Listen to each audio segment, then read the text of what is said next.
Hello everyone, मैं Lakshman Singh Rajpurohit. Language across the curriculum के topic के अंतर्गत हमने पिछली जो क्लास पढ़ी उसके अंतर्गत कक्ष के अंतर्गत इन द क्लासरूम जो लैंग्वेज के क्या क्या फंक्शंस होते हैं उनको हमने डिस्कस किया था। आई होप आपको थोड़ा बहुत या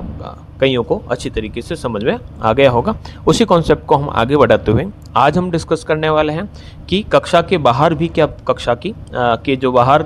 जो आउटसाइड जो एरिया है वहाँ पर जो है वह भाषा की क्या अहमियत रहती है। तो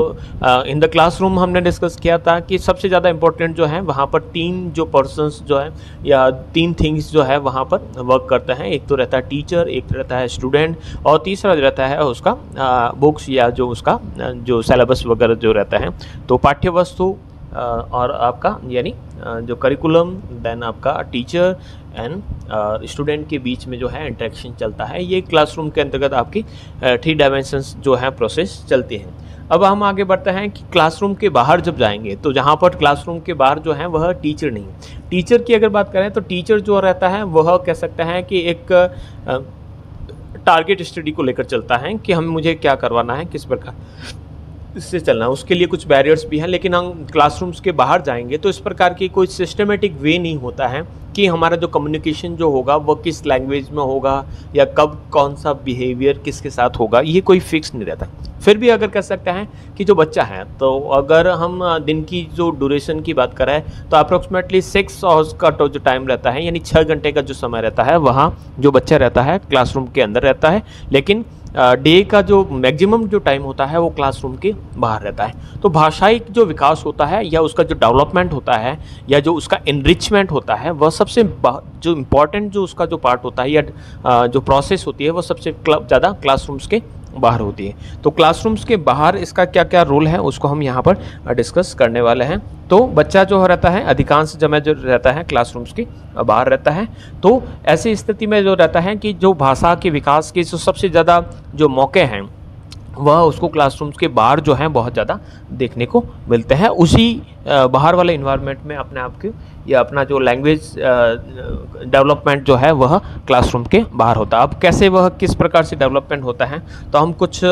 टॉपिक को यहाँ पर डिस्कस करते हैं। सबसे पहले जैसे कि सामाजिक दायित्व का निर्वहन यानी डिस्चार्ज ऑफ सोशल ऑब्लिगेशंस की बात करते हैं। तो समाज से जुड़े जितने भी जो कर्तव्य है वो भाषा के माध्यम से ही संभव बनाया जा सकता है। अलग अलग भाषी लोगों के साथ उसका संपर्क बढ़ता है या फिर कह सकते हैं कि समाज में रहते हुए उसको कई प्रकार के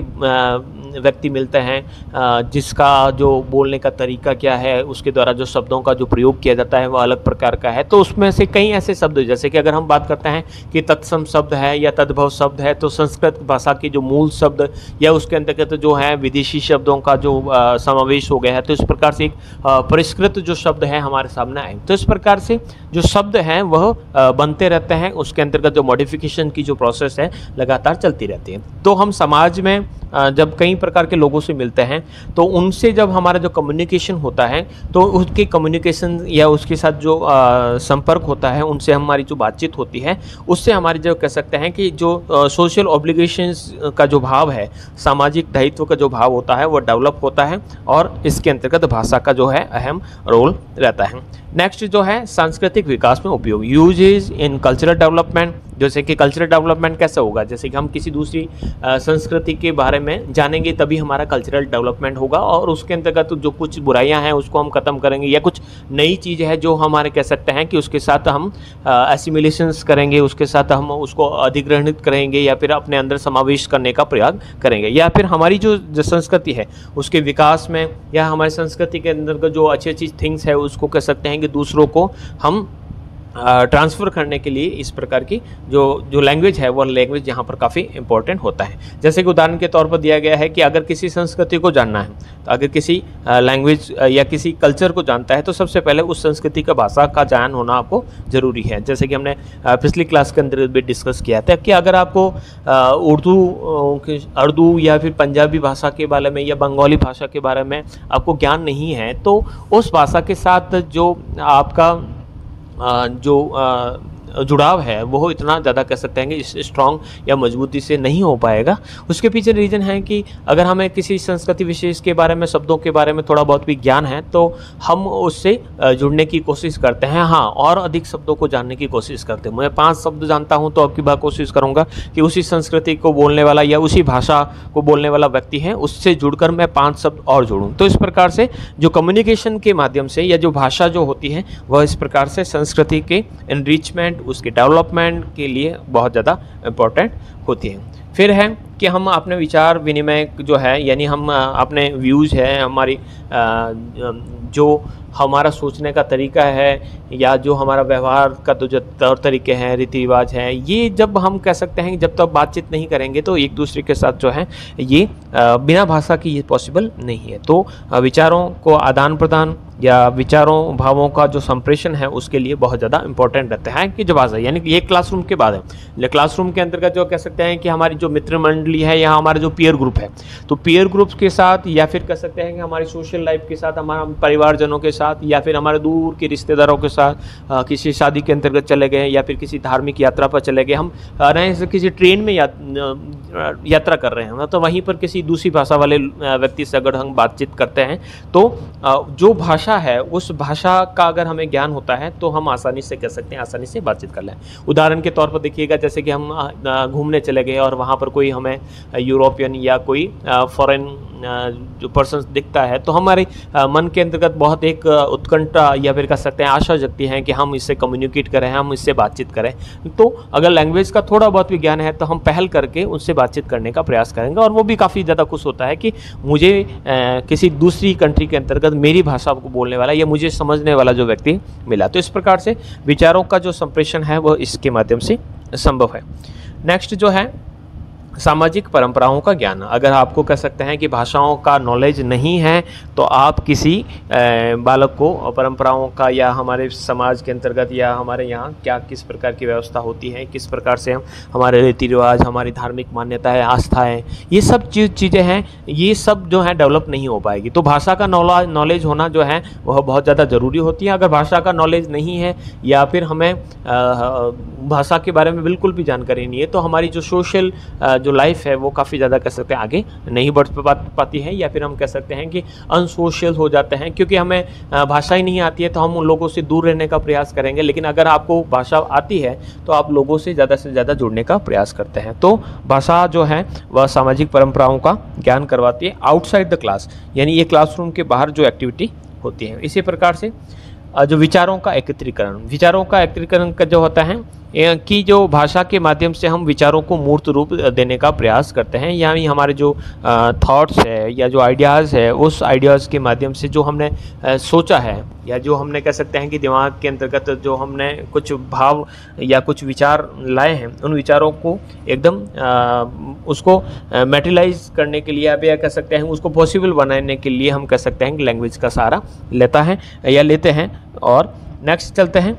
राष्ट्रीय एकता की भावना। अगर कह सकते हैं कि आपका भाषाई नॉलेज, जैसे कि अगर हम बात करते हैं कि जैसे हिंदी है, हम वतन है, हिंदुस्तान हमारा, तो ये एक भाव जागृत करता है कि हिंदी जो है वो हमारे लिए काफ़ी इंपॉर्टेंट है। वैसे अगर हम भारत की बात करते हैं तो भारत में जो मल्टीलिंग्विज्म जो चलता है, यानी अलग अलग क्षेत्रों में आपको भाषा संबंधी डाइवर्सिटी यहाँ पर देखने को मिलती है। अलग अलग भाषाई क्षेत्र के अंतर्गत यहाँ पर भी देखिएगा, हम जहाँ रह रहे हैं अभी, हमारा जो कॉलेज है उस कॉलेज में भी देखिएगा आपको अलग अलग भाषा या अलग अलग कुछ शब्दों में आपको कुछ न कुछ डिफरेंट चीज़ें देखने को मिलती हैं। तो इस प्रकार से जो हम राष्ट्रभाषा की बात करते हैं कि हिंदी की बात करते हैं तो हमारे व्यक्ति के अंदर हिंदी भाषा का देखते हैं कि अरे ये भारत का व्यक्ति है, तो राष्ट्रीयता की जो झलक होती है वह भाषा के माध्यम से होती है। और इस प्रकार से लगता है कि पूरा का पूरा जो जैसे अंग्रेजी है तो अंग्रेजी जो है वह इंटरनेशनल लैंग्वेज के रूप में सबसे ज़्यादा अलग अलग क्षेत्रों के अंतर्गत बोली जाती है। तो वह कह सकते हैं कि उन लोगों को लगता है कि जो हमारे भाषा जो है विदेशों के अंतर्गत भी बोली जा रही है या फिर हिंदी बोलने वाला व्यक्ति आपको लंदन या किसी दूसरी अदर कंट्रीज के अंदर मिलते हैं तो हमें थोड़ा सा कह सकते हैं कि राष्ट्रीयता का भाव जागृत होता है और अनायास मुंह से निकल जाता है जय हिंद या फिर कह सकते हैं मेरा भारत महान। तो इस प्रकार की जो राष्ट्रीयता भावना या जो हिंदी भाषा या किसी एक ही भाषा को बोलने वाले जो व्यक्ति होते हैं तो वह उसमें वो भाव जागृत हो जाता है कि ये मेरा व्यक्ति है या फिर कह सकते हैं मेरे परिवार का हिस्सा है। तो इस प्रकार से राष्ट्रीयता की जो भावना का विकास होता है इस प्रकार से होती है। फिर है मनोरंजन का आधार। मनोरंजन का आधार ये होता है कि केवल और केवल किताबें नहीं, किताबों के अंतर्गत तो हमारी भाषा है ही है, चाहे हिंदी में होगी चाहे अंग्रेजी में होगी, लेकिन जो एक्स्ट्रा करिकुलम जो एक्टिविटीज़ होती हैं, खेलकूद है या वाद विवाद है या फिर किसी प्रकार की आप निबंध प्रतियोगिता करवाते हैं, तो ये क्लासरूम के बाहर जो आपका कह सकते हैं कि डिबेट होती है या फिर किसी मूवमेंट के अंतर्गत आप भाग दे रहे हैं, भाषण ले रहे हैं, तो यहाँ पर या फिर किसी मूवीज़ को देख रहे हैं या किसी नाटक या नुक्कड़ को देख रहे हैं, तो वहाँ पर जो है आपका जो लैंग्वेज जो है वो काफ़ी ज़्यादा इंपॉर्टेंट रहेगा, मनोरंजन का बेस बन जाएगा। क्योंकि आपको अगर लैंग्वेज नहीं पता है तो आप चाहे इंग्लिश मूवी हो चाहे कोई नॉवेल्स हो, उसके बारे में आप नॉलेज नहीं कर पाएंगे। तो आउटसाइड द क्लासरूम यहाँ पर भी मनोरंजन का आधार जो है वह लैंग्वेज के रूप में देखने को मिलता है। फिर जो है सृजनात्मक शक्तियों का विकास, क्रिएटिव जो आइडियाज़ होते हैं, जैसे कि यहाँ पर हम लैंग्वेज से रिलेटेड कुछ क्रिएटिव आइडियाज़ हैं, जैसे कि निबंध लिखना है, कोई पोएम लिखना है या फिर किसी ड्रामा के माध्यम से हम इसको बनाकर हम कह सकते हैं अपनी जो क्रिएटिविटी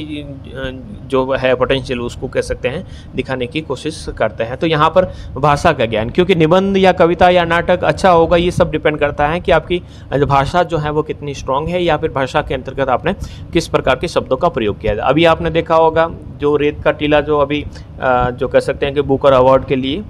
चुना गया है, तो उसके अंतर्गत देखिएगा कि उनकी जो लैंग्वेज थी वह लैंग्वेज जो है उसको ट्रांसलेट करके, यानी उसको अंग्रेजी के अंतर्गत ट्रांसलेट करने के बाद जो कह सकते हैं कि उसको संयुक्त रूप से जो है इस प्रकार से इंटरनेशनल जो बुकर अवार्ड मिला है। तो इस प्रकार से जो ये सब चीज़ें जो डिपेंड करती हैं ये दिखती हैं कि आपको ये क्रिएटिव आइडिया, अगर क्रिएटिव आइडिया नहीं आता कि जो ये जो रेत का टीला जो है जो नाटक है उसको कह सकते हैं कि हम अलग लैंग्वेज के अंतर्गत प्रस्तुत करें, तो हो सकता है कि वह विश्व के अन्य लोगों के अंतर्गत कह सकते हैं कि इस चीज़ को पढ़ने का मौका मिले। तो इस प्रकार के जो क्रिएटिव आइडियाज़ जो हैं वह इस भाषा के माध्यम से ही डेवलप होते हैं। ये जो चीज़ें हैं ये क्लासरूम के बाहर हो रही हैं, तो क्लासरूम के बाहर भी जो भाषा है वह काफ़ी ज़्यादा इंपॉर्टेंट हमारे लिए रहती है। इसके अलावा जो हमारे जो मॉरल वैल्यूज़ हैं वह भी उसको डेवलप करती हैं। जैसे बालक को भाषा आदर्श रूप से आसानी से समझ पाता है, उसमें नैतिकता का विकास होता है। यानी कोई भी चीज़ जैसे कि अगर हम कहते हैं कि जैसे कि शब्द है प्रणाम है या नमस्कार है या फिर कह सकते हैं कि जय श्री राम है, जय श्री कृष्णा है, ये सब जो शब्दों का हम प्रयोग करते हैं ये क्यों करते हैं? ये हम उनके अंतर्गत जो है कह सकते हैं कि कुछ मॉरल थिंग्स को हम उसके अंतर्गत डालने के लिए हम उसको शुरू से सिखाते हैं कि जब बड़े मिलते हैं तो क्या करना है, उनके साथ कम्युनिकेशन के लिए सबसे पहले जो वर्ड्स होंगे वो क्या होंगे, हम जब जा रहे हैं तो हम किस प्रकार से कहते हैं धन्यवाद, या जो इस प्रकार की जो चीज़ें हम बार बार बच्चों को सिखाते हैं। तो ये सब जो चीज़ें होते हैं वो भाषा के माध्यम से ही निभावे। जैसे कि हम कहते हैं ना शुभाशीष कह दिया हमने, या फिर कह सकते हैं कि खुश रहो, मौज करो, आनंद करो, या फिर कह सकते हैं कि अच्छा चलिए आप पधारिए, वापस जल्दी मिलना, मुझे आपको बहुत याद आएगी। तो ये जो सब चीज़ें जो हैं ये सब कह सकते हैं कि आपके बिना लैंग्वेज के नॉलेज के आपको पता नहीं है। अलविदा भी हो सकता है, खुदा हाफिज़, ये अलग अलग जो भाषा के शब्द हैं तो इनको हम जानने की जो कह सकते हैं। तो ये जो नैतिकता के पाठ भी पढ़ाते हैं और इसके साथ जो कह सकते हैं कि भाषा का जो नॉलेज है वह भी इसके माध्यम से मिलता है। फिर इसके बाद कह सकते हैं कि न केवल जो है इंटेलेक्चुअल डेवलपमेंट होता है भाषा के माध्यम से, इंटेलेक्चुअल डेवलपमेंट के साथ साथ कह सकते हैं उसका मोरल, उसका एजुकेशनल, उसका कह सकते हैं कि योगा, या फिर कह सकते हैं कि उसका फिजिकल डेवलपमेंट, ये सब जो है वह अर्थपूर्ण शिक्षा के माध्यम से प्राप्त होती है। और इसी के माध्यम से उसका जो साइको सोशल एंड उसका फिजिकल और जो मॉरल जो ट्रेड्स है उन सभी का जो है डेवलपमेंट जो है, क्वालिटीज़ का जो डेवलपमेंट है वह भाषा के माध्यम से होता है। तो ओवरऑल सभी प्रकार का जो विकास है वह भाषा के माध्यम से ही संभव है। तो इस प्रकार से भाषा जो होती है वह हमारे लिए काफ़ी इंपॉर्टेंट, आउटसाइड द क्लासरूम जो है भाषा की इंपॉर्टेंस बहुत ज़्यादा है। और इन सबसे लास्ट जो है छोटा सा हम उदाहरण के तौर पर ले लेते हैं कि गृह कार्य, जैसे होमवर्क है। तो होमवर्क जो है वैसे ये स्कूल के अंदर नहीं होता है, स्कूल के बाद जो कह सकते हैं कि आपको घर जाने के बाद जो वर्क करना पड़ता है। तो होमवर्क जो होता है क्लासरूम के बाहर होता है, और क्लासरूम के बाहर इस प्रकार की जो एक्टिविटीज़ होती हैं तो ये सबसे इम्पॉर्टेंट है कि आपको भाषाई नॉलेज हो और भाषा के संबंध में ज्ञान हो। तो ये एंड नहीं है, इसके अलावा भी बहुत सारी चीज़ें जो हैं हो सकता है कि हमसे रह गई हो, फिर भी हम एक मोटे तौर पर कह सकते हैं कि क्लासरूम के अंदर और क्लासरूम के बाहर जो हैं दोनों ही तरीके से जो हमारा जो भाषा है या जो भाषा का जो योगदान है वह हमारे लिए, या भाषा के जो कार्य होते हैं वो क्लासरूम, न केवल क्लासरूम के अंदर बल्कि क्लासरूम के बाहर भी उतना ही इम्पोर्टेंस रखते हैं जितना कि क्लासरूम के अंदर है। क्लासरूम के अंतर्गत तो हम बच्चों को केवल सिखाते हैं कि ये भाषा जो है, ये भाषा का नॉलेज है। जैसे कि हम फॉर्मल तरीके से देखें तो ये भाषा है, इस भाषा में ये शब्दों का प्रयोग करते हैं, लेकिन उसको सैद्धांतिक तरीके से तो हमने स्कूल्स या कॉलेज के अंतर्गत सीख लिया, लेकिन उसको व्यवहारिक तरीके से वापस जब यूटिलाइज करना है तो हमारी जो सोशल लाइफ है या हमारी जो पर्सनल लाइफ है या फिर हमारी जो इंस्टीट्यूशनल लाइफ है या फिर अपनी प्रोफेशनल लाइफ है, तो उसके अंतर्गत हम उन शब्दों का या जो भाषाई ज्ञान जो हमने प्राप्त किया है उसको हम वापस रीयूटिलाइज करते हैं, और उसमें हमारी जो प्रोफिशिएंसी है, चाहे एकेडमिक प्रोफिशिएंसी है, चाहे आपका किसी प्रकार की जो कह सकते हैं कि आपके अंदर जो पोटेंशियल है उस पोटेंशियल को दिखाने की आप कोशिश करते हैं। तो भाषा जो है क्लासरूम के अंतर्गत आपको अचीवमेंट तो दिलाती ही है, इसके साथ साथ ही आपकी जो फ्यूचर है, आपकी जो प्रेजेंट लाइफ है, उसके अंदर भी भाषा का एक महत्वपूर्ण रोल रहता है। तो इस प्रकार से हम कह सकते हैं कि जो भाषा होती है वो क्लासरूम के अंदर उतनी ही महत्वपूर्ण है जितनी कि क्लासरूम के बाहर भी महत्वपूर्ण होती है। तो आई होप दोनों वीडियो को अगर आप अच्छी तरीके से देखिएगा तो आपको पूरी तरीके से ये पूरा का पूरा कॉन्सेप्ट समझ में आ जाएगा। ये संपूर्ण नहीं है, ये एक सूक्ष्म भाग है। इस सूक्ष्म भाग के अंतर्गत हमने बहुत सारी चीज़ों को सीखा है। इसके अलावा भी आप कह सकते हैं कि अपने आप को हमेशा सीखने की स्थिति में रखिए, और कई चीज़ें जो हैं इससे अलावा भी आपको देखने को मिलेगी। आज के लिए इतना ही। नेक्स्ट जो क्लास रहेगी उसके अंतर्गत हम एक और नए टॉपिक के साथ मिलेंगे। Thank you.